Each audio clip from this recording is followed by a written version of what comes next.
نحمده ونصلي على رسوله الكريم أما بعد أعوذ بالله من الشيطان الرجيم بسم الله الرحمن الرحيم يا أيها الذين آمنوا كتب عليكم الصيام كما كتب على الذين من قبلكم لعلكم تتقون جناب صدر حکام صاحبان مسلم مربی اساتذہ اکرام اور آس پاس تشریف فرمائے مہمانان اعظم اور میرے دینی بھائی اور بہنوں، آج کے اس سالانہ پروگرام میں میرا موضوع سکون روزہ اسلام کے پاک بنیاد ارکان میں سے ایک ہے۔ اللہ تعالیٰ قرآن مجید میں ارشاد فرماتا ہے یا ایھا الذین آمنوا کتب علیکم الصیام کما کتب علی الذین من قبلکم لعلکم تتقون۔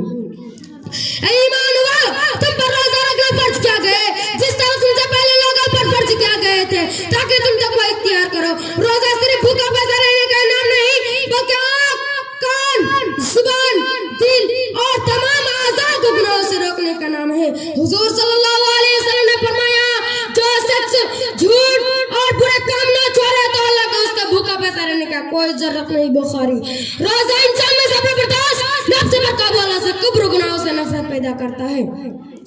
روزہ میں زکات ہے جو حلال چیزوں سے اللہ کے حکم پر رکھ سکتے ہیں تو حرام سے کیوں نہیں۔ روزہ میں غریبوں کو اور محتاجوں کو احساس دلاتا ہے۔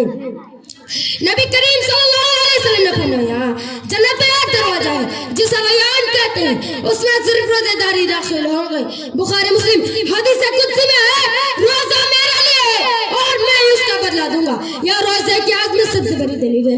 روزہ صرف رمضان کا عمل نہیں بلکہ ایک مکمل تربیت نظام ہے۔ اگر ہم روزہ کی روح کو سمجھ لیں تو ہماری زندگی سنوار سکتے ہیں، معاشرہ پاکیزہ بن سکتے ہیں اور ہم اللہ کے مقرب بندوں میں شامل ہو سکتے ہیں۔ اب آخر میں اللہ تعالیٰ سے دعا ہے کہ ہم تمام مسلمانوں کے روزہ رکھنے کی توفیق عطا فرمائے، آمین۔ وآخر دعوانا الحمدللہ رب العالمین۔ السلام علیکم ورحمۃ اللہ وبرکاتہ۔